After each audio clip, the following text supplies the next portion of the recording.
Hi my family. நம்ம இன்றைக்கி என்ன வச்சுருக்கோம்? தூரிக்காய் தான் வச்சுருக்கோம். நமக்கு வந்து இன்றைக்கி இவ்வளோ தூரிக்காய் நம்மளுக்கு கிடச்சிது. தூரிக்காய் எல்லாமே உயிரோடு தான் இருக்காங்க. கொஞ்சம் பேர்லாம் மேய்ஞ்சிக்கிட்டு இருக்காங்க. தூரிக்காய் வந்து ஒரு 1 டே 2 டேஸ் உயிரோடே இருப்பாங்களாம். என்னடா இது மீனுக்கு இவ்வளோ மரியாதை கொடுத்து பேசுகிறேன்னு பார்த்துருக்கீங்கன்னு நினைக்கிறேன். நான் வந்து அந்த தூரிக்காய் வந்து சமைச்சி தோசைக்கு தான் நான் வச்சு சாப்பிட போகிறேன். நைட்டு டின்னர் தானே சாப்பிட போகிறோம். பூண்டு மிளகாய் அப்படி வச்சு தோசை சாப்பிட்டு அவ்வளோ சூப்பராக இருக்கும். உங்கள் சைடில் இந்த மாதிரி சங்கு தூரிக்காய் அந்த மாதிரி கிடச்சிதுன்னா நான் சொல்கிற மெத்தடில் ட்ரை பண்ணி பாருங்கள். சூப்பராக இருக்கும்.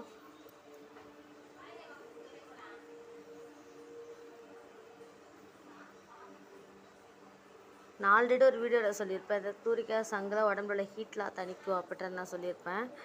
அந்த சங்கு வந்து நான் அவிச்சு க்ளீன் பண்ணி நான் எடுத்து வச்சுருக்கேன். ஒரு பவுலில் நல்லா க்ளீன் பண்ணி நான் எடுத்துகிட்டு வந்துட்டேன். இதுக்கு தேவையான பொருளை நம்ம பார்க்கலாம். இஞ்சி பூண்டு பேஸ்ட், கொத்தமல்லி, கருவேப்பிலை, வெங்காயம், தக்காளி, 4 பச்சை மிளகா, 2 ஸ்பூன் கரம் மசாலா, 1 ஸ்பூன் காரத்தூள் நான் எடுத்து வச்சுருக்கேன். ஒரு வானல் வச்சுக்கிறேன். வானல் நல்லா ஹீட் ஆகிட்ட அப்புறமா ஒரு 5 ஸ்பூன் ஆயில்,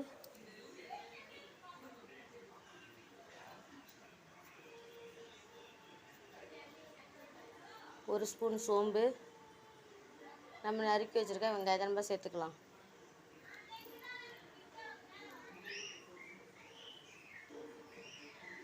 இந்த சங்கு தூரிக்காய் எல்லாமே உடம்புக்கு ரொம்ப குளிர்ச்சி. அதுவும் இந்த வெயில் டைமில் சாப்பிட்டு ரொம்ப குளிர்ச்சியாக இருக்கும். உடம்புல நல்லா ஹீட்டாக சீக்கிரமாக தணிக்கும். நான் 1 ஸ்பூன் உப்பு சேர்த்து தக்காளி சேர்த்து நல்லா வதக்கிக்கிறேன். நல்லா வதங்கிடுச்சு பாருங்கள். இந்த அளவுக்கு வதங்கிடுச்சு. எடுத்து வச்சுக்க இஞ்சி பூண்டு பேஸ்ட் நான் போட்டுக்கிறேன். இஞ்சி பூண்டு பேஸ்ட்டோட பச்சை வாசனை போகிற வரைக்கும் நல்லா நம்ம வதக்கிக்கணும். நல்லா நான் வதக்கிட்டேன்.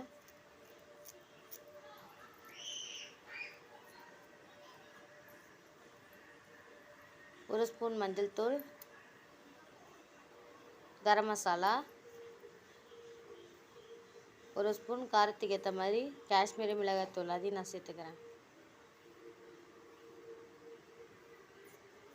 நல்லா மிக்ஸ் பண்ணி விட்டுக்கலாம். நம்ம ஆல்ரெடி வேக வச்சதுனால நம்ம சங்கு வந்து ரொம்ப வேக வைக்க தேவையில்லை. நம்ம லைட்டாக மசாலாக்காக மட்டும்தான் தண்ணி ஊற்றி வேக வைப்போமே. நம்ம சுத்தம் பண்ணி எடுத்து வச்சுருக்க தூரிக்காய் நம்ம சேர்த்துக்கலாம். தூரிக்காய்னு சொல்லலாம், சங்கு நம்ம சொல்லலாம். சங்குலேயே வெரைட்டியில் இருக்காங்க.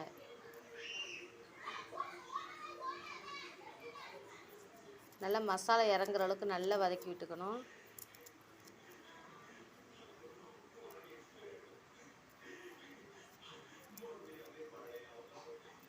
ஒரு டம்ளர் நான் தண்ணி சேர்த்துக்கிறேன்.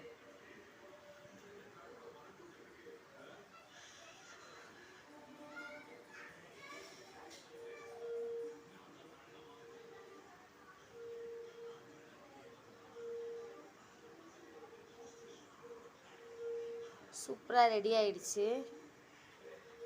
அப்படியே கொத்தமல்லி கருவேப்பிலை போட்டு இறக்கிக்கலாம். வாங்க சாப்பிட்லாம்.